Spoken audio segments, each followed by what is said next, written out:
Hello and welcome to the Utah Puck Report. I'm your host, Jay Stevens. We're still doing it, man. I'm telling you, we're the luckiest podcast in the world because we get to keep meeting our players from the Utah Hockey Club. Today, Michael Kesselring is our guest. Michael, thank you for being on the show. No problem. Excited to be here. I just kind of want to go through and let everybody kind of get to know you. I've looked you up. I know a little bit about you. I know you're an American-born player. I got to see you play last year, actually. Can you tell us a little bit about where you grew up and when you picked hockey and how you became a National Hockey League player? Yeah. So my dad played pro. My dad's from Kitchener, Ontario, so he was always surrounded by hockey. He's a Canadian, obviously. So I started playing when I was 3, 4, when he was in the minors in South Carolina, and that's actually where I was born. And then he met my mom at Merrimack College, where he played college hockey. My mom played college basketball there. So I like to think I got the athleticism from my mom and the hockey from my dad. But yeah, that's kind of how it started. I played for the New Hampshire Avalanche all growing up. Boston Junior Eagles for a year. Went to New Hampton Prep School for 4 years. Year junior, and then played 2 years at Northeastern University. And then signed with Edmonton. Was in their AHL team for a few years and got traded to Arizona, and now we're in Salt Lake. But yeah, hockey was always a thing growing up. Hockey and golf. Yeah, always. We have a big family. My brother plays hockey. My sister was a basketball player. My cousins played basketball. So always around competing and doing all that stuff athletically, basketball and all those stuff. Where's your brother playing at? My brother is going to Langley next year in the BCHL. He's committed to UConn. Oh, nice. Yeah, yeah. We've So actually had a lot of Utah players go to UConn. Well, that was like the only place that was taking Utah players for the yeah, NCAA, so back in the day. It's funny. You talk about your dad. I was going to bring this up. Your dad played for one of the most fun names in ECHL history, the Macon Whoopie. yeah. He was there. Where else? PD. He played in PD. Didn't he play for Yeah, Johnstown too? yeah. Johnstown. Yeah, yeah. So he made all the stops down there. So, yeah. So he kind of ended up in college hockey. He went to Notre Dame Prep. He kind of was a late bloomer. He was really good when he was little, and then kind of dipped for a few years. Went to Notre Dame, got better again, and then ended up at Merrimack. So where he met my mom. And just so a lot of people understand that's Notre Dame in Saskatchewan. It's not the Yep. Notre Dame here. It's a hockey academy. The Notre Dame, the Hounds, right? Yep, the Hounds. Yeah. Yeah, it's funny. I have to explain that to people a lot here. We're catching up. Utah's catching up. They're starting to get it. But when you explain, when people are like, he played at Notre Dame, it's not that the Irish don't have a team, but when you're talking about prep school, that's Canadians' version of what Shattuck St. Mary's is basically. Yeah. Basically, it's to go there as a Canadian, it's more of a big deal than people in the U.S. think. Yeah, very cool, very cool. So let's go back a little bit and talk about when you first found out that Utah might be acquiring the team or at least the players and all that structure. Do you remember where you were and how that conversation went? Yeah, I just remember the rumors starting, I think, when we were on our Florida trip. And honestly, like this year being a first year player, I didn't really think too much of anything. I was just so focused and kind of in awe still about playing in the NHL. So my mind was it wasn't going that far yet. And then once it did get announced, obviously it's excitement. As a hockey player, you're always on the move. You never know where you're going to be long term, short term, or whatever. So I think the more places you can see and live, it's a benefit. So I'm excited to get to Utah, and obviously Arizona. The fans were awesome to us, and it was a fun year, and it was awesome living in Scottsdale. But I'm really excited about the opportunity in Utah. Did you know anything about Utah? Had you ever been here before, or what did you know? Not much, to be honest. I know it has kind of a New Hampshire feel, mountains and lakes and that kind of weather, the cold winters, the snow. So I knew it was kind of similar in that way, but that was probably the biggest thing. Tell me a little bit about You mentioned living in Scottsdale. What are you looking forward to playing in Salt Lake, and what are you going to miss about playing in Arizona? I think I mean I've heard the golf is really nice in Utah, so I'm excited to see some of the courses out there. But I think just like the fan base already. Obviously, I wasn't on the trip in Salt Lake. I went down to AHL playoffs, but um, the fans and the arena looks unbelievable. Even for the development camp game at the end of that, it looked unbelievable. The colors are awesome. The baby blue. And I think we just have a really, really good young team. And I think we have a really good opportunity to keep growing together and really become a team to beat, hopefully, in the future. Um, and AZ, I'll just miss the memories of my first year. I think the fans were awesome the last few games. Josh Doan's first game was really cool experience. The fans in there, all the Doan jerseys, it was really cool to be a part of. That last game against Edmonton was really cool to be a part of. Um, and honestly, I always loved visiting Arizona when I was in the minors too. So it was just a nice change of pace. I always told my parents that I really loved the desert and it did good for me and I had a lot of fun out there and I'll definitely miss it a little bit, but I'm excited to get some snow maybe and get back to a little bit more of a New Hampshire style. Yeah, it's tough. Like Arizona's going to have so many big memories for you as a guy, first full season in the NHL. Um, it's a big loss for that market, and I know we've had a lot of those. A lot of the Arizona fans are following the show now and listening to the show. So I just want to make sure to mention them and get some of that sentiment from you guys.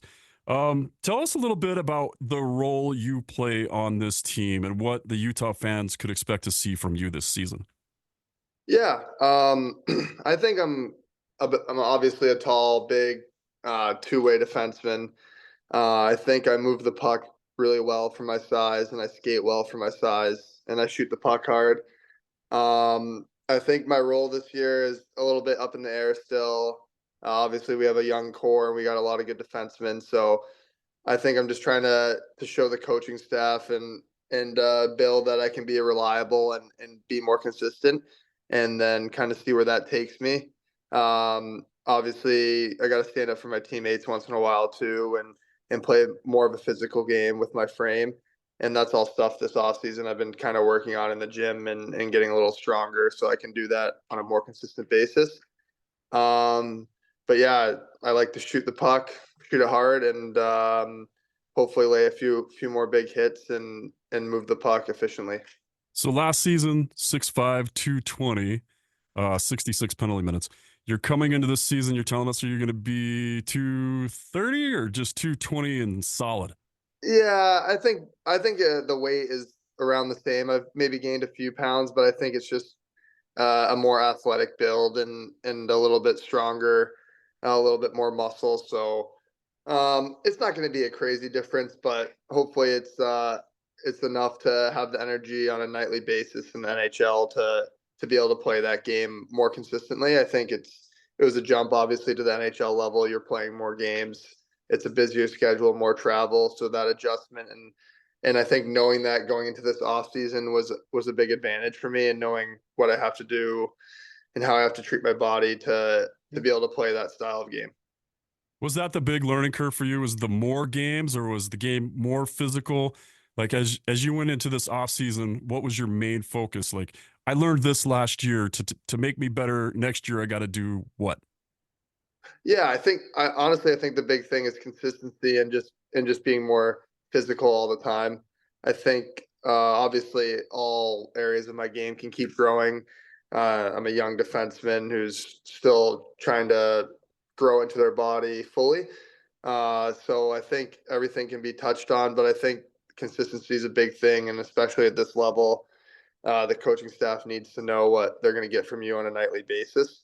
And I think doing it every other day instead of just on the weekends like the AHL or maybe 3 times a week. Sometimes it's 4 times a week in the NHL. So just being able to keep that mental focus and knowing how to treat your body. And I think you tweak some things in the gym this summer, maybe a little bit more cardio or whatever it is to make sure you're ready for that adjustment. What do you think about the moves that are made? So you're a young defenseman. You're a sponge at this point, right? You just want to learn so many things. And then you see during the offseason, you go pick up three really experienced, knowledgeable defensemen. What are you looking forward to in that regard? Yeah, obviously with Sergachev, he's a superstar. He's a top defenseman. So I'm excited just to see him on the ice and see how good he really is up close and personal. Obviously, I didn't get to play against him because he was hurt. So I'm really excited for that, and he's a young defenseman still too, really. So just getting in the mix with him and seeing him. Obviously, Cole's played in the league a long, long, long time, and someone I could end up playing with. And he's a big, heavy, physical defenseman. So I think he'll have some things he can teach me defensively and keep helping me learn how to be more consistent at this level. And then Marino is it's actually funny. I skated with him in the summers from the past. He's always in the New England area, so he's a Harvard guy, and I always joke with Kerf saying we didn't need another Harvard guy. One's enough, but he's a really good guy, and I think we kind of play similar games. And he's a really really good guy. I honestly looked up to him when he was in college before I got to college of kind of a similar play style because he was a late round pick to Edmonton too. So I was always kind of following him and following his game, and I really like how he plays. So it'll be good to have those guys in the mix, and then obviously Durs is a stud. Valley's really good, puck moving, skill, offensive. So I think we have a really good mix. Do you anticipate being paired with Cole? I don't want to say any. I mean, we switch up all the time, but I mean, I think it's someone that I could end up potentially playing with. The big veteran, heavy defenseman. I think it kind of meshes well with my game. More of a puck mover and long, and use my skating. But we'll see what Bear does. I can play with anybody. Obviously, I played with Valley a lot at the end of last year, and then Durs. I play with Durs for stretches during the year too. So we'll see what happens. Yeah, one thing I know about Ian Cole too is he's a beast in the weight room. He's always been that guy. So another just another guy that you can learn more stuff from in the weight room. Yeah, Uh, that. Tell me a little bit about your summer getting to don the USA hockey jersey this year. What was that like? Yeah, that was really cool for me. I was kind of one of those guys growing up. I was a little bit of a late bloomer. I was always a good player, but always kind of outside that the really good player mark from the kids that always played for USA and stuff like that. So it was really special just getting to wear the jersey for the first time, and it was a great experience. I wish our team we could have pushed through a little bit harder in that last game, but it was an unreal experience. And I think for me, it just gave me another opportunity to see guys around the league and see what they do to prepare for games and how they play and how they treat the game. So I think it was just good experience. Obviously, it's high level hockey too. We played Sweden, we played Czech, so you're getting those high level games. You're seeing them. You're in them, and it's just more experience. Being a young guy, I thought it was a great opportunity for me, and obviously, I had a good tournament, so maybe a little confidence going into the year and a little more sense of you belong, and I can keep growing my game. And now you've got the opportunity. You're a young guy. I know 10 years is a long time away for any of us, but now you're playing this starting this season. You'll be playing in what's going to be an Olympic venue for the upcoming, well, for the 2034 Olympics. Did you first off, have you heard Utah got those, and then what do you think about that being an Olympic venue? Yeah, obviously, I knew that, and I know the history with Utah and hockey. So it's really cool. I think with the Olympics, obviously with the city, it's going to help grow the city, help bring business to the city. So all that is great stuff. Um, and I know our owner is a big Utah guy, and I know he's very happy to get something like that in Salt Lake. So it's all exciting news, and it should be good. I think it's always nice to be somewhere where there's hockey history. Being playing at Northeastern, there's a lot of history in the program, and even my prep school in New Hampton, there's hockey history. It's just cool to be a part of history and try to write our own. Yeah, very cool. Very cool. All right. I've got the big question for you now. You've seen the names, you've seen the options for the team name. Do you have a preference? Um, Have guys been given their preference? Yeah. Oh Somehow, yeah, somehow, you know what? You could also just blame it like this is what my mom wants. You could say however you want to say. yeah. So I personally, I like Yeti. I think you could do a lot of really cool things with black, white, light blue, and a Yeti logo. So I'm all for that. I think the consensus with my friends and family is Yeti as well. So we'll see what happens. Honestly, hockey club has grown on me a little bit. I know it's probably not going to stay that, and we can't be the only team without a logo and a mascot. But it gives me the soccer vibes, and I'm a soccer fan, so it's kind of cool for now.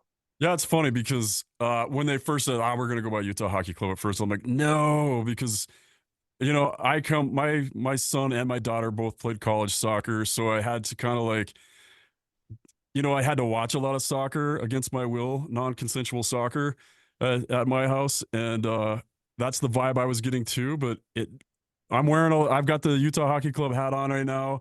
Um, Yeah, all of a sudden I've bought in. Now, don't get me wrong, I don't want that to be the name. I want their yeah, logo, but for the first year, it doesn't bother me at all now. Like I like it. I'm just excited. yeah. I'm just excited about it. Yeah, I am too, honestly, and honestly, the logos they've come up with and everything with the state in the background and all that stuff. I'm excited to get some of that apparel and I think the baby blue is really nice, so I'm excited. Yeah, I'm digging it. I'm ordering a full set of gear right now, e-bug stuff, just all powder blue, just solid, nothing else in it. It's gonna be sick. Yeah. Well, so I'm hoping that our third jerseys can be that light blue. I think Yeah, that I'm could gonna. be really really cool. It's the only thing that makes sense. All right, Yeah. Michael, we appreciate your time, man, and we're so excited to have you here and play this year. It was fun to watch you play last year. It was fun to watch that Doan game and you guys. I'm excited. I mean, 6'5", 220. You're the type of player we love to watch play. We're excited about it. I'd love to have you on the show during the season and catch up with you and see how you're adapting to Utah and how you're liking it. For sure. Yeah. Thanks for having me. And just to the fans, then we're really excited to get going. And I think we have something special kind of brewing here. So we're excited to get going. And we got the hockey itch now. So should be good. Yeah, man, I'll tell you, you guys seem like a real tight knit group. And I know that they made some changes, but it seems like that core group, you guys have been through so much together. And we're going to see you guys coming out on the other end of it where things are going to be set up better for you. Or hopefully we're just giving you, I know Ryan Smith, I know he's going to give you every tool you need to succeed. And we're excited for it. We're excited to see it. Yeah, we're very thankful for him and everything he's done for us. It's been nothing but top tier A treatment and yeah, the boys are excited. Yeah, I got to mention Ashley Smith too, because I didn't mean to just say Ryan, because Ashley's a part Yeah, of the team too, and she's yeah. been doing a ton too. All right, Michael, thanks so much, man. We appreciate your time. Enjoy the rest of your summer. We'll see you in about a month. Yep, about a month. All right, and that is the Utah Puck Report. Want to give a special thanks to Chipman Roofing. These are hockey people supporting the hockey community. It's Chipman Roofing. For all your roofing needs, just check out chipmanroofing.com. And if you like what you hear on the podcast, please leave a review, leave a rating. Wherever you listen to your podcast, make sure you give us a rating. Like to check out kslsports.com as well. There's going to be more hockey on there. As more hockey comes up, it's going to be always right there, kslsports.com. Big thanks to Madison Miller for putting up with us and making this thing work.